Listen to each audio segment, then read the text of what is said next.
सभी सभी मीडिया बंधुओं को धन्यवाद जो आज यहाँ पधारे आप।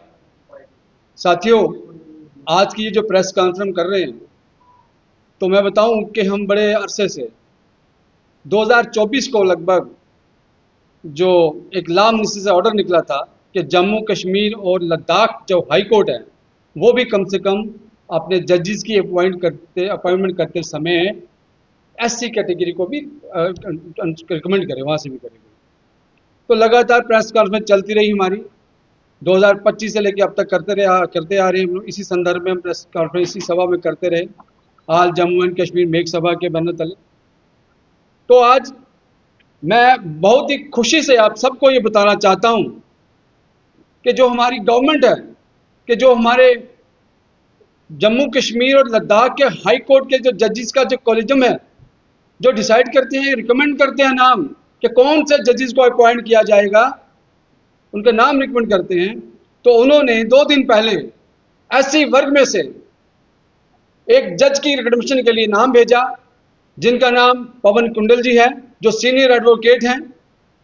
तो मैं बताऊं कि हमें बड़ी प्रसन्नता है कि 1928 से लेकर आज तक 100 साल की हिस्ट्री में एक भी एससी जज जम्मू कश्मीर और लेह लद्दाख में अपॉइंट नहीं हुआ। तो ये बड़े गर्व की बात है एससी समाज के लिए, और हम इस गवर्नमेंट का शुक्रिया कहना चाहते हैं, लॉ मिनिस्ट्री को शुक्रिया कहना चाहते हैं, अपने हमारे प्राइम मिनिस्टर ऑफ इंडिया को, सबके हम धन्यवादी हैं कि जिन्होंने हमारी ये बात सुनी कि ये एससी वर्ग में से जो जज आज तक नहीं बना तो उसको बनाया जाए।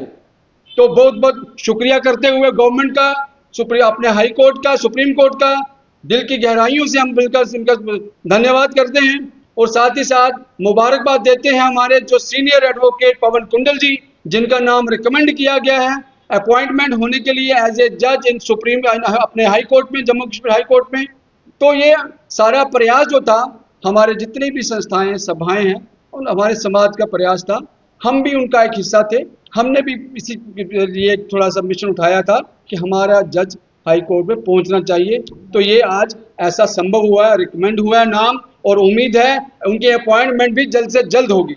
और साथ साथ ये जो हुआ है आज 100 साल की हिस्ट्री में, एक और हम उम्मीद करते हैं कि जितने भी हमारे भावी आने वाले जितने भी हमारे जजेस हैं या सीनियर लॉयर एडवोकेट्स हैं, उनके लिए भी एक रास्ता खुल गया है। अभी वो भी एक अपनी सोच रख सकते हैं कि हम में से भी कोई ना कोई दोबारा एलिजिबिलिटी के अनुसार इस जो हाई कोर्ट के जज को एज ए रिकमेंड हो सकता है, उनका नाम उनको अपॉइंट किया जा सकता है। रास्ता खुल गया एससी समाज के लिए। आप सबको बधाई, पूरे एससी समाज को बधाई कि जिनका ये आज 100 साल के बाद पहली बार किसी जज के नाम के रिकमेंडेशन हुई है। तो ये कहते हुए बड़ा धन्यवाद करता हूँ। और साथ में एक चीज और बताऊं, जब हम कभी ये प्रेस कॉन्फ्रेंस किया करते थे ना, तो हमारे कमेंट्स में ऐसे जवाब मिलते थे, लोग कहते थे भाई साहब कैसे आप जज मांग रहे हो, जज मांग लिए पढ़ना पड़ता है, पढ़ाई करनी पड़ती है। तो उन भाइयों को समझ नहीं आता था कि हम पढ़े लिखों ही की बात कर रहे थे। आज शायद उनको समझ आ जाएगी कि हम किन की बात कर रहे थे। आज वो होने जा रहा है, क्योंकि सरकार जो है सबका साथ सबका विकास में मुझे लगता है बिल्कुल विश्वास रखती है। तभी उनको लगा कि ये लोग बार बार डिमांड कर रहे हैं, इनका एलिजिबिलिटी बनती है तो उनको दी जाए, और दी गई।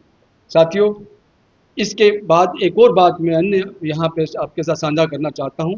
हमारी जो गवर्नमेंट है जम्मू एंड कश्मीर की, सबसे पहले हमारे जो आदरणीय चीफ मिनिस्टर साहब हैं जनाब उमर अब्दुल्ला साहब, उनका और उनकी टीम का, उनके जितने शिक्षा मंत्री हैं जिनका, सबका मैं धन्यवादी हूँ कि उन्होंने 2 दिन पहले एक और रूल पर रेगुलेशन जो था पुराना उसको चेंज किया, CUET का। आप जानते हैं CUET common university entrance test, बच्चे जब 12वीं पास करते थे तो उनको अपना यूनिवर्सिटी में एडमिशन, कॉलेज में एडमिशन लेने के लिए एक टेस्ट किया जाता था। वो टेस्ट शायद जम्मू में हो, पठानकोट में हो या दिल्ली हो, कहीं इतना दूर दराज उनको भागना पड़ता था। कई बच्चे ऐसे थे जिनको रात को रुकने का अफोर्ड नहीं कर सकते थे, वो फॉर्म भरना, ट्रांसपोर्टेशन बड़ा खर्चा पड़ जाता था उनके लिए। वो जाते छोड़ ही दिया था उन्होंने कि छोड़ो, हमें एडमिशन नहीं करना, हमारे बस की नहीं है। तो ये बड़ा ही महत्वपूर्ण स्टेप लिया है गवर्नमेंट सरकार, उमर सरकार ने, कि ये जो CUET को है उन्होंने रद्द कर दिया। इनका बेस फिर पहले वाला रखा कि जो बच्चा जितने 12th में मार्क्स लाएगा उसी हिसाब से उसका चयन जो होगा कॉलेजेस में होगा। तो ये गवर्नमेंट सरकार को, उमर सरकार को बधाई है। तो इन शब्दों के साथ